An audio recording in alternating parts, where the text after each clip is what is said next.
Global super লিগের মঞ্চে রংপুর রাইডার্সের গল্পটা ঠিক যেন রূপকথার বইয়ের পাতা। একের পর এক হার, জাতীয় দলে ক্রিকেটারদের হুট করে চলে যাওয়া, সব মিলিয়ে দলটা যেন অন্ধকারে তলিয়ে যাচ্ছিল। কিন্তু শেষ অধ্যায়ে এসে রংপুর জানিয়ে দিল, বাঘের ঘুম যতই হোক, জেগে উঠলে গর্জনটা পৃথিবী কাঁপাবে। লিগের প্রথম দুই ম্যাচে রংপুর এমন ভাবে হেরেছিল, সমর্থকেরা হতাশায় ঘরের টিভিটাও বন্ধ করে দিয়েছিল। কেউ ভাবেনি ফাইনাল তো দূরের কথা, গ্রুপ পর্ব পার হওয়াটাও সম্ভব হবে। কিন্তু তৃতীয় আর চতুর্থ ম্যাচে সৌম্য সরকারের ব্যাট আর স্পিনারদের ঘূর্ণি যেন এক নতুন জাগরণের ডাক দিল। রান রেটের জটিল সমীকরণ পেরিয়ে রংপুর উঠল ফাইনালে। আর ফাইনালে এক কথায় দুর্ধর্ষ। গায়ানার মাঠে টস জিতে ব্যাট হাতে নেমে রংপুরের দুই ওপেনার সৌম্য সরকার, স্টেভেন টেলর শুরু করলেন এক মহাকাব্যিক ইনিংস। সৌম্য যেন মাঠে নামেন এক মিশনে, শুধু রান করা নয়, পুরো ভিক্টোরিয়া আত্মবিশ্বাস চুরমার করে দিতে। 54 বলে 86 রানের ইনিংসে ছিল 7টি 4 আর 5টি ছক্কার ঝড়। এমন শট খেলেছিলেন যেন বল বোলারের হাতে নয়, বরং তার প্রিয় ক্রিকেট ব্যাটে এসে নিজেই ধাক্কা দিচ্ছে। অন্যদিকে টেলরও কম যাননি। 49 বলে 68 রান করে তিনি সৌম্যের তালে তালে নাচলেন। 124 রানের উদ্বোধনী জুটি গড়ে তারা ম্যাচটাকে যেন এক পেশে বানিয়ে দিলেন।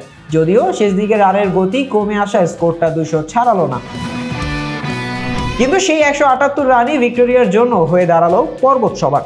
বোলিংয়ে যখন নামলো রংপুর, তখন পুরো দল যেন ক্ষুধার্ত সিংহ। ভিক্টোরিয়ার ব্যাটাররা একের পর এক আসছিলেন আর যাচ্ছিলেন। ওপেনার জো ক্লার্ক একটু প্রতিরোধ করার চেষ্টা করলেও 22 বলে 40 রান করেন, আর বাকিরা যেন এলেন রানের বিরতিতে।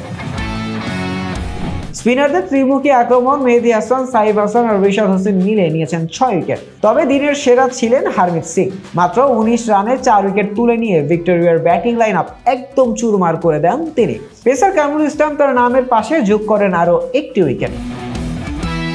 শেষ পর্যন্ত 56 রানের বিশাল ব্যবধানে জিতে রংপুর তুলে নিল গ্লোবাল সুপার লিগের ট্রফি। মাঠে তখন উল্লাসে ফেটে পড়ছে পুরো দল। সৌম্য সরকার শুধু ম্যান অফ দ্য ম্যাচ নন, পুরো টুর্নামেন্টের সেরা খেলোয়াড়।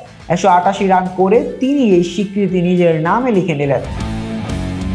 যারা রংপুরকে হারিয়ে গেছেন তাদের জন্য এটা ছিল চমক, আর যারা রংপুরের জন্য আশা ধরে রেখেছিলেন তাদের জন্য এটা ছিল স্বপ্ন পূরণের মুহূর্ত। প্রথমে ধাক্কা, তারপরে ঘুরে দাঁড়ানো, এটাই তো প্রকৃত চ্যাম্পিয়নদের গল্প। রংপুর রাইডার্স দেখিয়ে দিল, হার মানার গল্প নয়, জয়ী হওয়ার নামই রংপুর রাইডার্স। শাহরিয়ার আহমেদ জয়, ডেস্ক রিপোর্ট, আইকন স্পোর্টস।